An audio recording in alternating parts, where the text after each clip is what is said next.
The biggest thing you gave me was time. I've always been a proponent of do the job, do it well. When you're a family, everyone in the family has to be treated with respect. Coach Wooden, it always started with relationships. It always started with coaching people's hearts. I want to know who you really are, right? You can put whatever you want on paper, but that doesn't really matter. His teachers, they meet the learner wherever he is. They don't care what you know. They won't. So they know how much you care. Be aggressive. That's when. Here we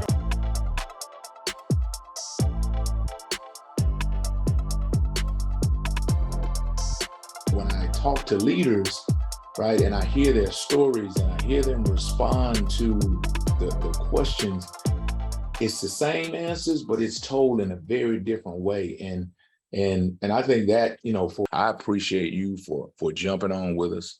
But what I like to do, rather than go through your bio, rather than me talk about what we've read, I like to allow you to share your story. So take us through your story from being a former football player at Wofford to now being one of the, if not one of the youngest athletic director in FBS, and then also have an opportunity to be the first African-American vice president, director of athletics at Toledo.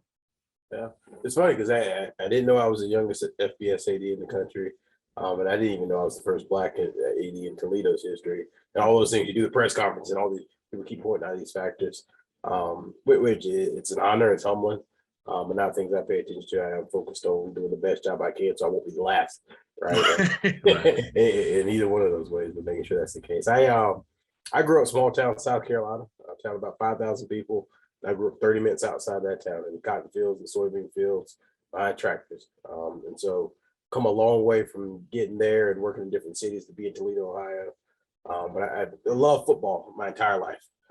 You asked me what I wanted to be when I was a little kid. It was a football player. I wanted to be a football player. I had my Chicago Bears professional sports outfit on, or Dolphins, whatever it was, growing up. And then I played 4 sports at high school. I got a chance to play football at Wofford College. And Wofford is a small private liberal arts university. And at some points, I felt like maybe I didn't even fit in to a campus like a Wofford, because you got very affluent undergrad population in some pockets, and very big fraternity and sorority scene for certain elements of what they do in their houses. And then you got the football players or the basketball players. But that team not only gave me a sense of community and ownership, it also tested me in ways I'd never been tested in my life. It taught me lessons that I never would have thought I would have learned in a classroom setting, anything like that, regarding persevering through adversity and some other things. So I'm so incredibly grateful for that experience. And so I got from there and went to law school in South Carolina, but I knew I wanted to try to combine that law degree with something sports related. I just didn't know what, and I didn't know if it was being an agent or working in the NFL or what it may be. And I was in a class one day and they talked about ADs, and they talked about a handful of them having law degrees. And light bulb went off. It was like, boom, that's what I want to do. And I've been on that trip ever since. That was my second year of law school. Ever since that, I've been working towards that goal, and finally got here. So really blessed to be in the industry where I get to give back and hopefully give young people at minimum the same quality experience I had, but hopefully way better, and hopefully way better in a lot of ways, and building off of that, and being somebody they can lean on, being somebody coaches can lean on, because I view myself as a servant leader that. And I realize that's becomes a little bit of a buzzword, but I need to get the best out of everybody around me. I'm going to allow everybody to be their best version of themselves. If I do that, I think that's where true happiness comes from. So that's my drive. Wow, and that's big. You say servant leader, and it's kind of funny that, in this world that we live in, and then you break it down into the athletic world that we live in, you and I, that we operate in daily. It's not that, right? It's not about service. It's about you kiss my ring. Right. But there are some people out there, and I applaud you for being one who understand that it's about serving the student athletes. It's about serving the coaches. And then, the crazy thing that I learned once, I was working as a defensive coordinator, and I heard one of the guys on our staff do an interview, and he said I think they questioned him as to, what is his role within the staff. And he said it's to make Coach Malone be the best defensive coordinator that he can by serving Coach Malone. Well, when I saw that, I thought, man, that's what I'm trying to serve him, And so It's him serving me, it's me serving him, it's us both serving the players. And it's when you have such a relationship with the players, coaches always say they'll run through a wall for you, and they will if they think you'll run through a wall for them. So it's like a triangle of service, as I like to call it, is that we're all serving each other as we roll. So let's talk about what ADs do. Not all that they do, but a big thing that they do in terms of choosing people to be on their bus. You know, I read a lot of books, and I read a lot of leadership books, and there's books, and they refer to hiring people as who you're choosing to be on your bus. So when you think about your bus, what are some things that you look for when you're hiring people, coaches, staff members to jump into the vision and the course that you're taking as an athletic director? Yeah, I mean, I think hiring is the most important thing I do by far. It's not even close. I've told our staff a number of times, it's people, it's culture, it's strategy, it's resources. But if you take care of the people part, 99% of everything works really, really well. And so when I have a hire to make or I'm searching for something, one, I try to recruit really, really heavy. And I pour everything in. I drop just about everything else on my plate to pour into that. And so I've got a pretty specific formula that I've created over the years of how I make hires. It starts with laying out what you think you need and what the organization needs at that time. And so different organizations need different things and different leaders at different positions at different times. And what I found in these searches, particularly if you get in the coaching search, if you enter that equation without knowing what you're looking for, you'll have everybody and their brother calling your phone telling you they got the next great Bear Bryant on the line, and they're ready to come to Toledo or Rice or wherever it may be to be your tennis coach, swim coach, football coach, whatever it may be. And you get distracted by the shiny things and the shiny logos and those kind of things, or who's hot for that season. And you don't really end up with what you actually needed at that place, and then the fit's off. And so I start with that profile of laying out, hey, these are the factors somewhere between 5 to 10 that I know I need in this next position, whether it be me hiring a deputy AD or me hiring a coach. These are the things I need. And then I try to recruit like heck to go find the right person. I'm going to call everybody under the sun that I've ever crossed paths with. I've got a decent network, and I try to use that network less for getting jobs. I've never tried to use it for getting jobs. It's been more about how can I hire people, or when I don't know something, how can I lean on? I'm leaning on that network. And then I kind of evaluate those people kind of in a 3-step process. One, what have you done, right? What it kind of look at on paper, whether it be your head coach and it's the wins and losses, or maybe your coordinator and it's your offensive stats, your defensive stats, or the success you've been a part of. Who have you recruited? What have you done throughout your career? And what have you accomplished? Number 2, kind of step below that, what do people say about you? And again, that goes back to that network. I want to call everybody from the receptionist to the janitor to the academic advisor, the compliance person, the development officer in the department, to your AD, figure out what kind of person are you when you have a flat tire in the office, on the way to office. You don't get your coffee that morning. How do you treat people? I don't want to see what you've been just on the interview.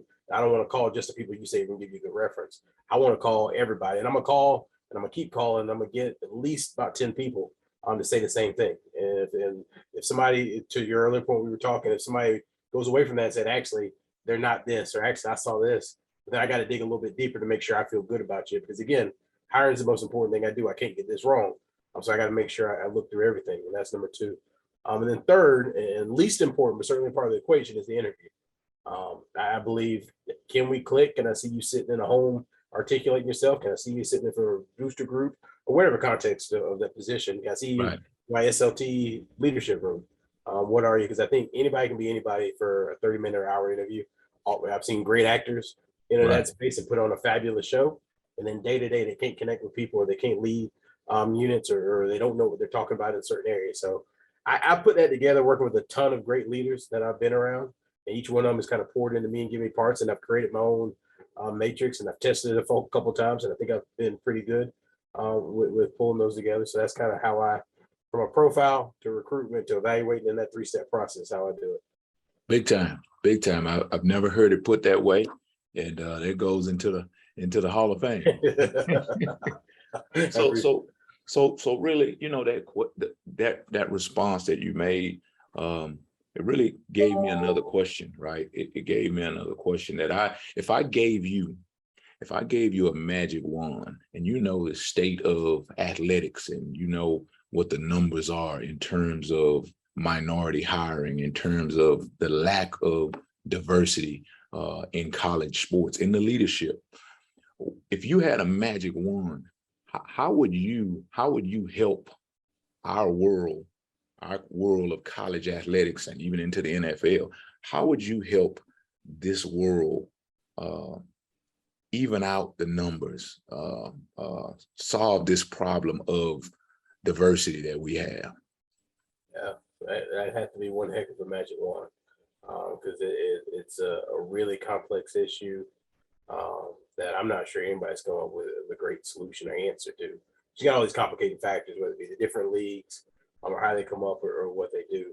But the problem needs to be fixed, right? And I think some of it is how we evaluate or how we think who can do what job versus all the different things we're told who can do. So like you got to have the look of this type of head coach. You got to have this particular background. When leadership's leadership.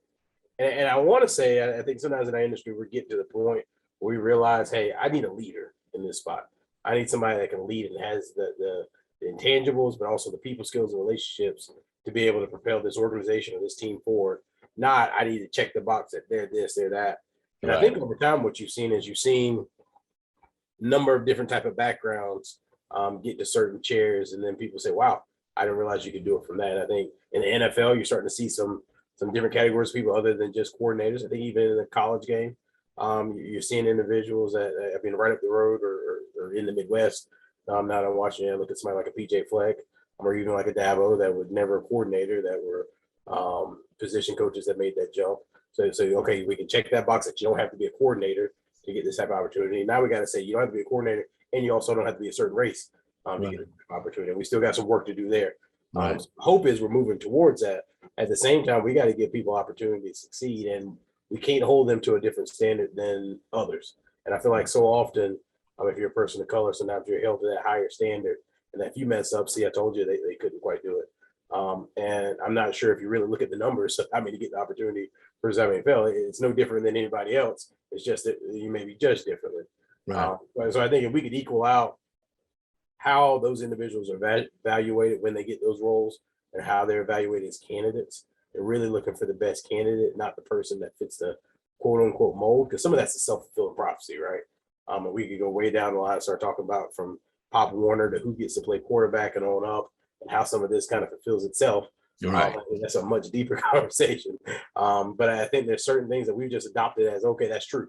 You got to be offensive coordinator to be a head coach, or you got to go for that. I mean, I don't know. I'm partial. I play defense. I think defensive coaches are pretty doggone good. I think defense is a big part of the game. So this idea that you ignore that side of the ball for another side of the ball because that's the head coach quality, that didn't quite add up to me. And so I think you're seeing that around the country, that a lot of defensive coordinators have been passed over for years.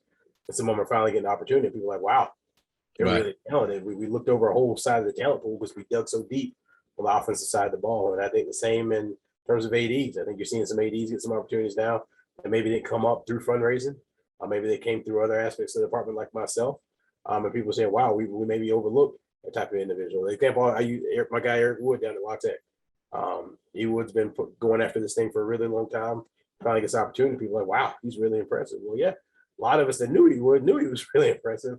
And he should have gotten the opportunity earlier, but now he's got his opportunity. I think he's opening some eyes and hopefully opening some doors for the future generation.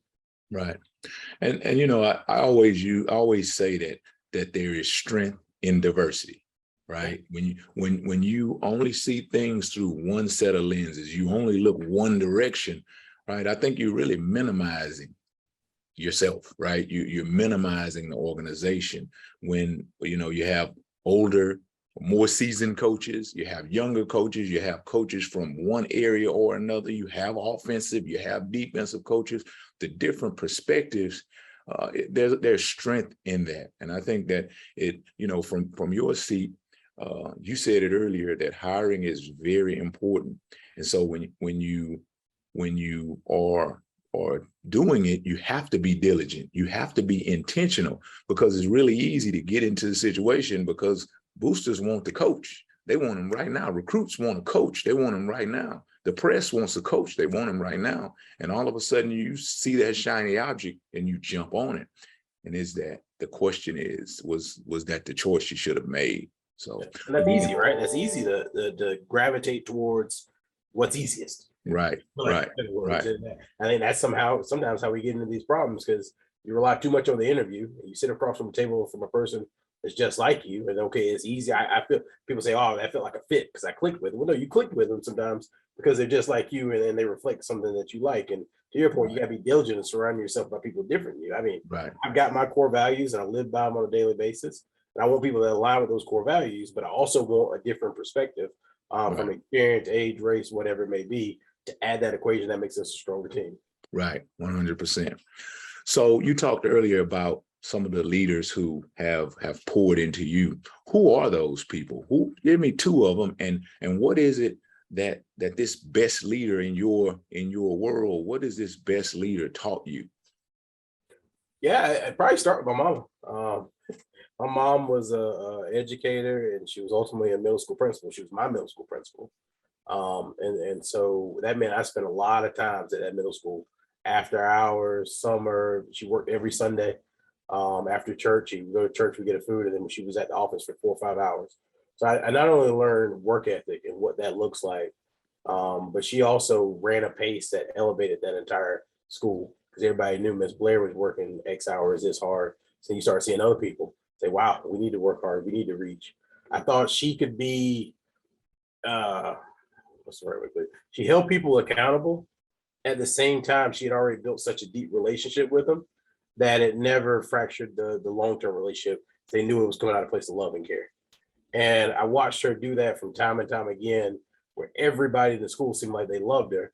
But then she was also able to have a hard conversation to hold somebody accountable. And she's a little lady, short, but always people respect her. And they knew you don't mess with Miss Blair. But she cared about people. She loved people hard.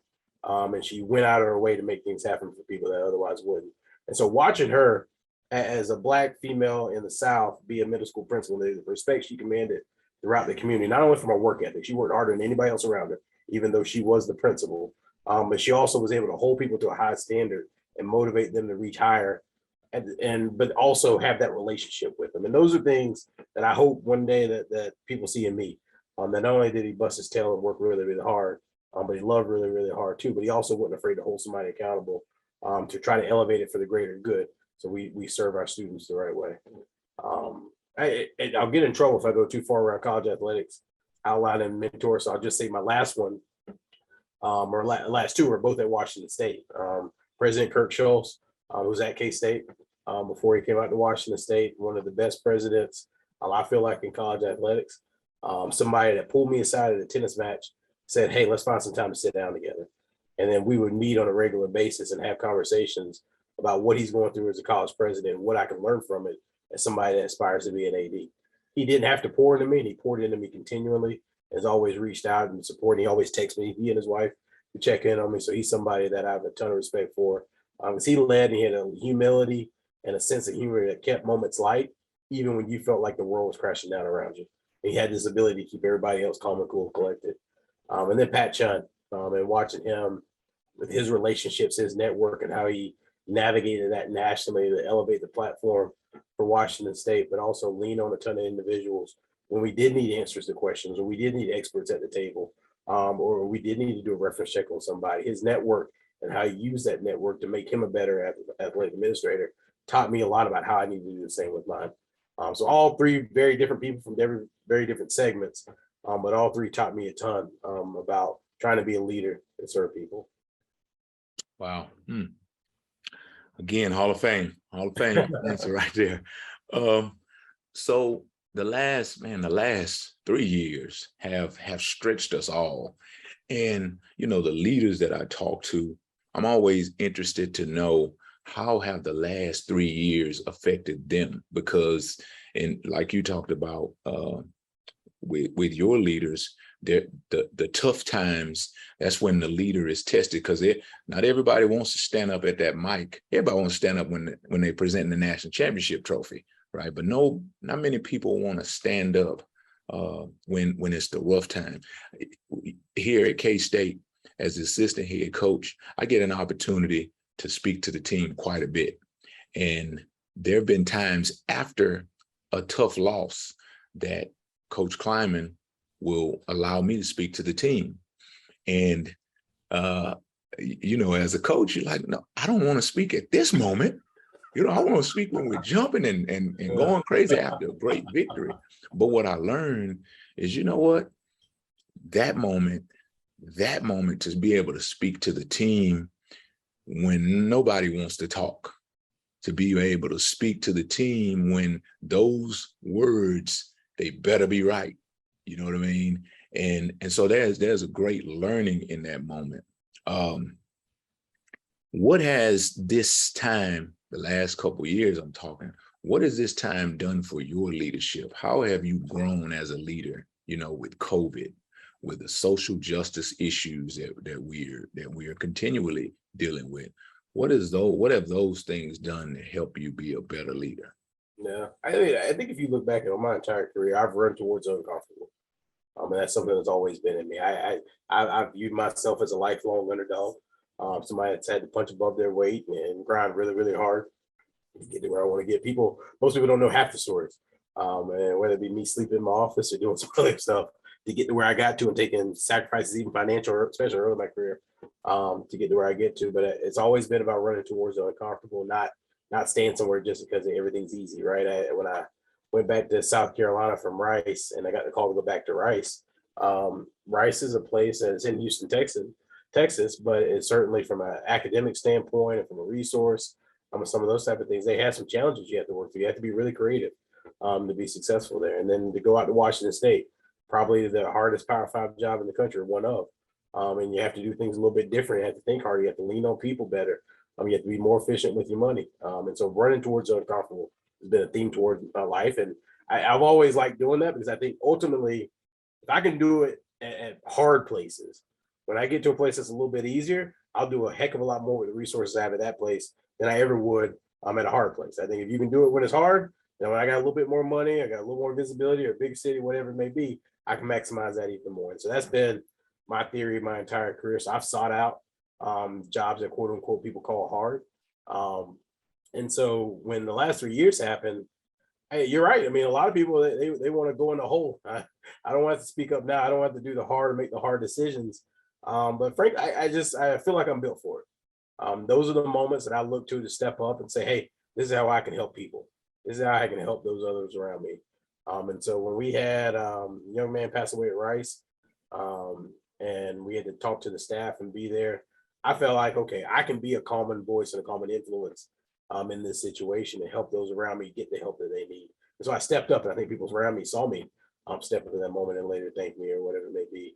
And the same the last couple of years, right? You talk about social justice. We had done some things from a diversity and inclusion standpoint from the time I got there that laid a foundation. So when that moment hit, we weren't starting from scratch. Right. We had relationships. We had a Black Student Athlete Association. We had taken kids to different events around the country. So we had started this conversation 2 years before that happened, which made our ability and for me to pull my AD in at the time and help lead some of those conversations a little bit easier than maybe they were other places. Same with COVID. I was hard on everybody. And then I think the West Coast is different because I'm on the West Coast and I've called my parents back in South Carolina, and our experiences during that pandemic were just different. Right. But I think those are the moments when leadership matters the most.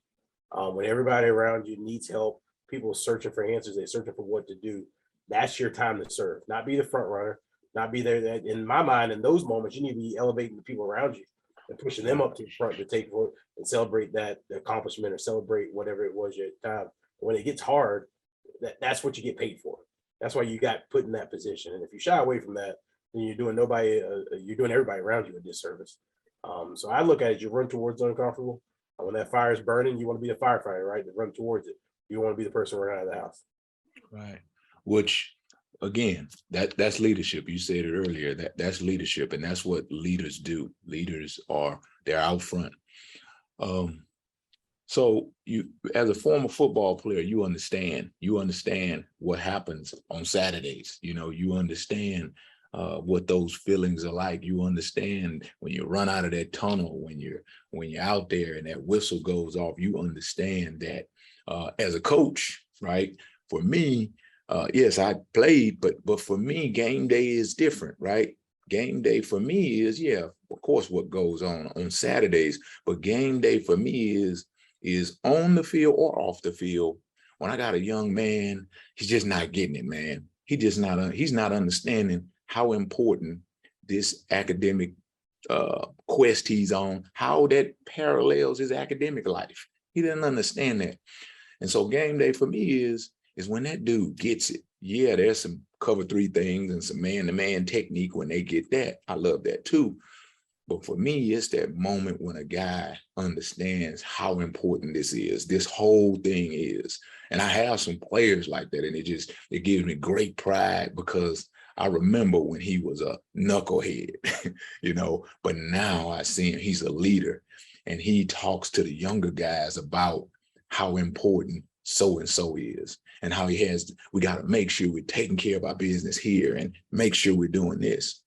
The question I have for you is, in your seat, what's game day for you today?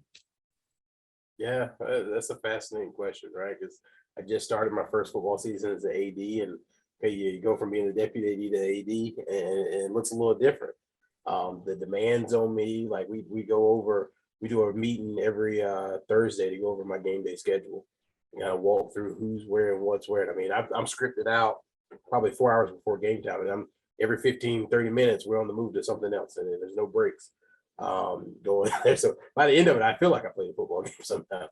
But I think for me, I try to make sure I'm on the field for the first quarter. And that's for no other reason. That makes me happy. That watching that team run out the tunnel and feeling the energy at kickoff, like it gives me goosebumps and brings a tear to my eye all at the same time because I miss it so much. And I try to talk to our guys nonstop. They're probably tired of me. When that's over, there's no recapturing that. You can be a coach, you can be an AD, you can be whatever you want to. There's no recapturing that experience being in that locker room pregame, that experience living in the dorm rooms with your teammates and saying the same crazy jokes or telling the same stories. Like my guys that were in my wedding, we still do those same kind of things with my teammates. So I try to spend that first quarter, at least the first drive, or at least first drive or two on down on the field, just because I want to take that in. That's my protected time. So nobody you can try to talk to me. I'm locked in. Like I may not get to watch the rest of the game, but I'm locked in on this. And then from there, we got people in my suite, and I want to go by the president's suite, and there's different people I need to check in on to make sure that one, we have the support and resources we need to continue to improve that experience for those student athletes, and to monitor the game day crowd and the concession lines and everything to make sure they feel that support in the stands. That's my role is to make sure that environment is one that we're doing the absolute best we can to give these student athletes the best experience, both in that stadium and outside that stadium. And that's fan experience, that's fundraising, all those things we do from a revenue generating standpoint. Or if I can be the mouthpiece for this university, whether it be a halftime interview and some other iterations, I'm gonna try to get that out and brag on our young men, brag on this program, brand on this great city, because Toledo is impressive, and it's even better than I thought it was coming into it. This city has got so much positivity going on. This university's got so much capabilities. We got to start telling our story. That's my piece. To tell our story so we can have more success. And again, dive back in and put more resources into that student athlete experience. Right. Great. So my final question, and this is always a cool one. Sometimes it like throws people off, but the question I have is if you could talk to your younger self, right? Knowing the things that you know today, right? The experiences you had, the ups and the downs, the sacrifices you've made. What would you tell your younger self to help that young dude out, right? What would you tell him to help him be better that you know now? Yeah, some of it I'm still not good at. I think take a deep breath and look around you and soak it in. I've been so driven my entire life, and frankly, I still am. Driven to always be better. I don't appreciate what I've already accomplished or what my team around me has accomplished. And that can lead to a certain level of unhappiness, right? That I call it pissed off for greatness. I get upset if everything's not perfect. And I'm like, dang, I gave that speech. Everybody's like, oh, great speech. That wasn't my best. Right, And the fact that you think that's my best makes me angry because you don't know how much I got in the tank. And I had my football coach, my D-line coach at my last game. We played Gardner Webb. And we won the game, and I had a couple sacks. It was a good game for me. He's like, Bryan, he came up to me, put his arm around, gave me a hug. He said, Bryan, you've done more with what God gave you than any player I ever had. No comment in the history of my life has made me angrier. That comment right there. I said, Coach, you don't even know. I should have been All-American. I got way more in the tank than what you're seeing right now.